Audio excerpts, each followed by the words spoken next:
जय हिंद। मैं हूं राजेश सिन्हा। दोस्तों, आज भी बात ईरान महायुद्ध की ही करेंगे। आज ही बात डोनाल्ड ट्रंप और मुस्तफा खमनेई की करेंगे। आज जो नई जानकारी मैं आपके लिए लेकर आया हूं वो बहुत खास है। डोनाल्ड ट्रंप ने हर दिन की तरह एक बार फिर से धमकी दी है ईरान को, लेकिन ईरान ने जो पलटवार में जो बयान दिया है वो भी खास है और इससे डोनाल्ड ट्रंप के माथे पर चिंता की जो लकीर है पहले से ज्यादा गहरी हो गई है।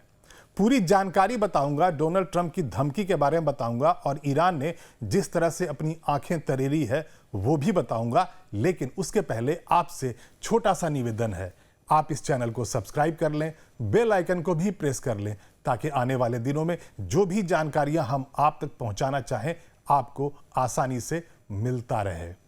आइए अब वापस चलते हैं Iran. Hormuz strait. Hormuz strait दो शब्द ऐसे हैं, जब भी आप सुनते हैं तो आपकी जेहन में जो तस्वीर उभर कर आती है वो यही आती है कि हॉर्मुज स्ट्रेट में ईरान टैंकर्स जो वहां से गुजरने की कोशिश करते हैं और बिना परमिशन के उन पर हमले करता है। कार्गो के जहाज हैं और ऑयल के टैंकर्स हैं, जब भी ये गुजरते हैं वहां से तो अमेरिका के मित्र देशों के होते हैं तो उन पर ईरान हमले करता है। ईरान ने बहुत पहले से यह कह दिया था कि अगर उसकी मर्जी के बगैर वहां से कोई भी टैंकर, कोई भी कार्गो जहाज गुजरेगा तो वो उस पर हमले करेगा। यानी कहना यह है कि IRGC के नेविगेशन के बगैर कोई भी जहाज वहां से, कोई भी टैंकर नहीं गुजर सकता है। कारण आपको पता है, फिर भी मैं याद दिला देता हूं। हॉर्मुज स्ट्रेट को ईरान ने बंद कर रखा है और दूसरी तरफ आगे थोड़ी ही दूर पर समंदर में अमेरिका ने नेवल ब्लॉकेड लगा रखा है। यह आपको याद दिलाना बहुत जरूरी है कि जब 40 दिनों का महायुद्ध हुआ था तब से ही ईरान ने इस हॉर्मुज स्ट्रेट को बंद कर दिया था। उसे यह पता था कि यह दुनिया की सप्लाई चेन की वो नस है जिसे दबा देने से दुनिया मुसीबत में पड़ जाएगी और वही हुआ था।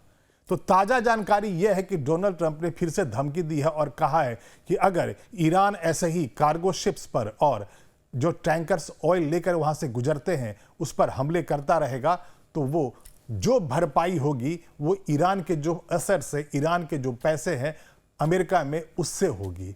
तो आइए आपको मैं बताता हूं आखिर ये जानकारी आई कहां से। अगर आप इस पर भरोसा करना चाहें तो कैसे करेंगे। ट्रुथ सोशल पे जो सोशल मीडिया अकाउंट है डोनाल्ड ट्रंप का, उन्होंने उसी पर पोस्ट किया है। मैं पहले उसे पढ़ता हूं फिर आपके लिए एक्सप्लेन करूंगा।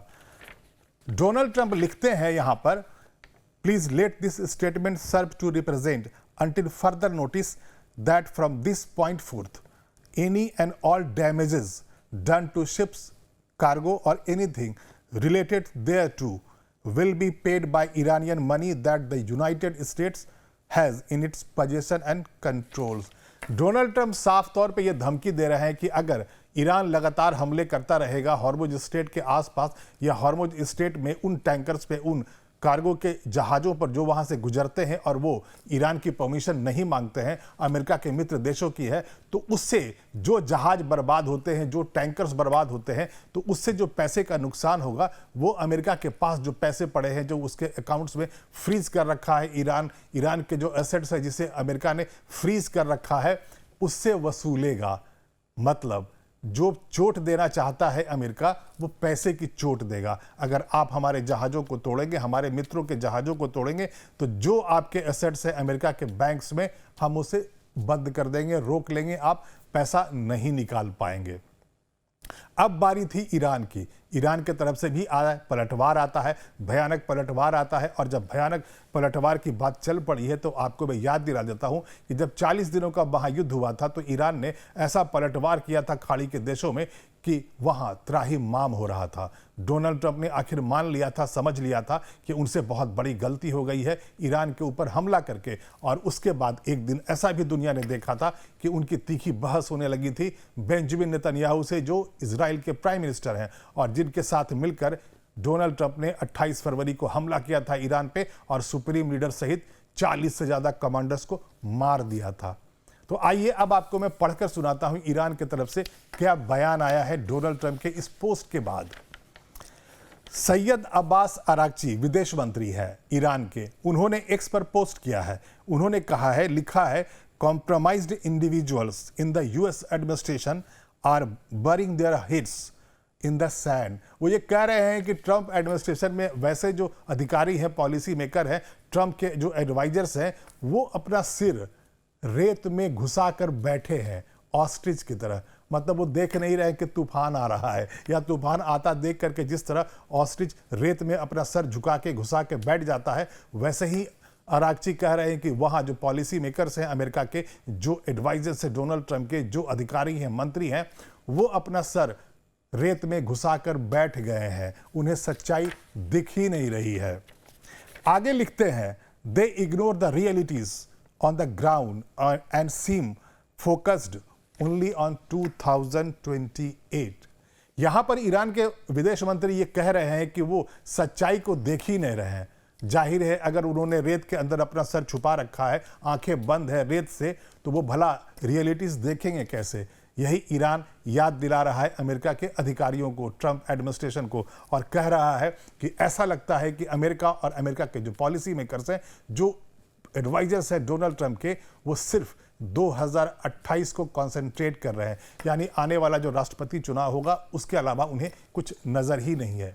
जब चुनावों की बात चल पड़ी है तो आपको यह भी याद दिलाना बेहद जरूरी है कि बस कुछ महीने की बात है, वहां पर मिड टर्म पोल होने वाले हैं अमेरिका में, और जब वहां की संसद के चुनाव होने वाले हैं तो जाहिर है ट्रंप को इस बात का भी टेंशन होगा कि अगर अमेरिका की जनता उनसे नाराज ही रह जाएगी, जैसा कि जॉब अप्रूवल रेटिंग्स पर लगातार आ रहा है, उनकी जो पॉपुलैरिटी है लगातार गिरती हुई नजर आती है, तो उन्हें यह भी लग रहा होगा कि अगर ऐसा होता रहेगा तो भला जो मिड टर्म पोल होगा अमेरिका में, तो रिपब्लिकन पार्टीज के नंबर्स बहुत कम आएंगे और राष्ट्रपति वहां की संसद में कमजोर पड़ जाएंगे। यही वजह है कि उन्होंने सबसे पहले तो यही किया जब उन्हें यह लग गया कि अब ईरान का युद्ध वो नहीं जीत पाएंगे, जैसा कि उन्हें पहले लग रहा था।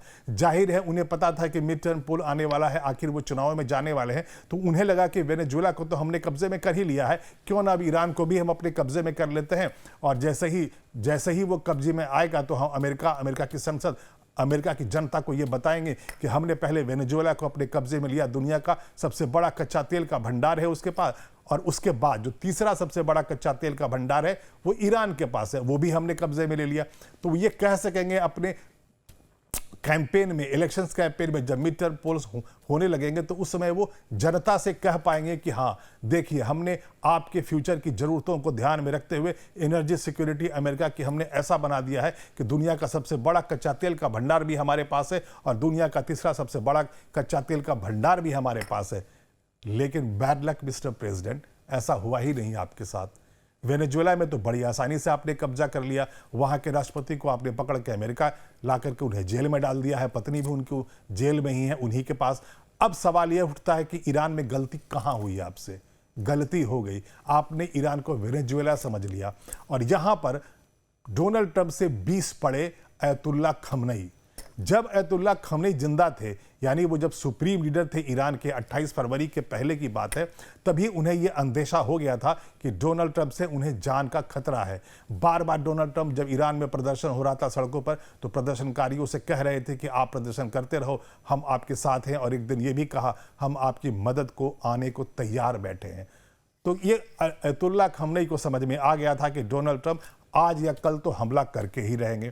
उन्हें यह भी लग रहा था कि अगर उन्हें मार दिया गया तो भला ईरान को जवाब देने का मौका भी नहीं मिलेगा। इसीलिए उन्होंने अपने ही वक्त में एक ऐसा मैंडेट दे दिया था IRGC के कमांडर्स को, जो 31 ब्रिगेड्स अलग अलग शहरों में ईरान में है, कि अगर ऐसा होता है, उन्हें मार दिया जाता है, तो ये आपके टारगेट्स होंगे। यानी खाड़ी के देशों में जो अमेरिका के जो सैन्य अड्डे हैं वही आपके टारगेट्स होंगे, और आप उसके बाद से सभी डिस्ट्रिक्ट से IRGC के कमांडर्स पलटवार करेंगे, बैलिस्टिक मिसाइल से, ड्रोन से। और वही हुआ था। डोनाल्ड ट्रंप और बेंजामिन नेतन्याहू के हमले का 28 फरवरी को चंद घंटों के बाद IRGC ने देना शुरू कर दिया था, और ठीक डोनाल्ड ट्रंप और बेंजामिन नेतन्याहू के कैलकुलेशन के विपरीत उन लोगों ने ऐसा पलटवार किया, भयानक पलटवार किया, कि दांत खट्टे हो गए अमेरिका और इजराइल के, और कुछ ही दिनों में उन्हें लग गया कि उनसे गलती हो गई है।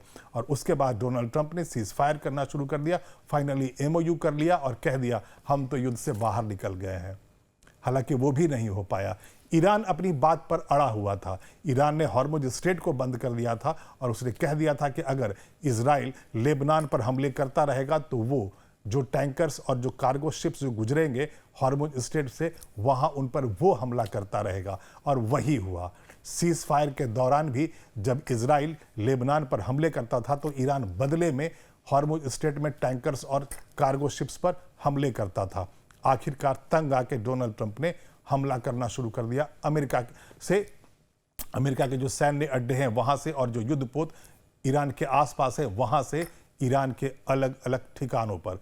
और अभी तक 13वीं रात थी कल, लगातार वो हमले कर रहा है ईरान पर, और ईरान पलटवार कर रहा है खाड़ी के देशों में जो सैन्य अड्डे अमेरिका ने बना रखे हैं वहां बर्बादी कर रहा है। तो जो महायुद्ध 40 दिनों का हुआ था उसका जो 2.0 है अभी कॉन्फ्लिक्ट के रूप में, यानी कि अमेरिका हमले कर रहा है और ईरान पलटवार कर रहा है। साथ में जानकारी ये भी आ रही है कि बहुत सारे अपने एयरक्राफ्ट्स को, मिलिट्री एयरक्राफ्ट्स को, बहुत सारे फाइटर प्लेन्स को, और पूरी तैयारी की जा रही है। और इन जो फाइटर प्लेन्स है उनका रीइंफोर्समेंट हो रहा है आर्मी का, एयरफोर्स का, अमेरिका का, वो इजराइल के अलग अलग सैन्य अड्डों पर और खाड़ी के देशों पर के अलग अलग सैन्य अड्डों पर। और इस तरह का जो मूवमेंट देखा जा रहा है अमेरिकन एयरफोर्स का और उनके अलग अलग सैनिकों का, तो उससे ये अंदाज़ा लगाया जा रहा है कि डोनाल्ड ट्रंप पूरी तैयारी कर रहे हैं कि एक बहुत बड़ा हमला करेंगे ईरान के ऊपर। और अगर ऐसा होता है तो एक बार फिर से जो महायुद्ध 40 दिनों का हुआ था वो महायुद्ध 2.0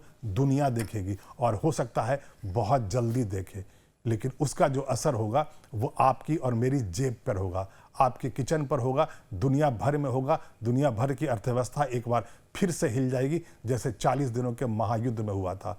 ये आपको याद दिलाना भी जरूरी है कि उस वक्त जब ये युद्ध चल रहा था तो जब सप्लाई चेन बंद कर दिया था ईरान ने, तो गैस, पेट्रोल, डीजल, फर्टिलाइजर्स और खाने पीने की चीज़ों की किल्लत होने लगी थी पूरी दुनिया में। और उसका असर ये पड़ा था कि जरूरी सामानों की कीमतें आसमान को छूने लगी थी। छोटे ही देशों नहीं, अमेरिका में भी कीमतें बढ़ने लगी थी। और ऐसे ही में अगर ये हमला और पलटवार चलता रहा, और जैसा कि डोनाल्ड ट्रंप कह रहे हैं और वो पूरी तैयारी भी करते हुए नज़र आ रहे हैं, अगर ऐसा होता है तो एक बार फिर से महायुद्ध शुरू हो जाएगा, 2.0 शुरू हो जाएगा, और पूरी दुनिया की अर्थव्यवस्था एक बार फिर से हिल सकती है। अभी के लिए इतना ही। मैं फिर आऊँगा, ऐसी ही कोई रोचक जानकारी आपके लिए लेकर आऊँगा। लेकिन ये वीडियो अगर आपको अच्छा लगा हो तो आप इसे लाइक कर दें एंड शेयर कर दें, और इस चैनल को भी सब्सक्राइब कर लें। हमारा न्यूज़ चैनल है लाइव टाइम्स, उसका ऐप है प्ले स्टोर पर, आप वहाँ जाएं, डाउनलोड करें, देखते रहें हमारा न्यूज़ चैनल लाइव टाइम्स। तब तक के लिए धन्यवाद।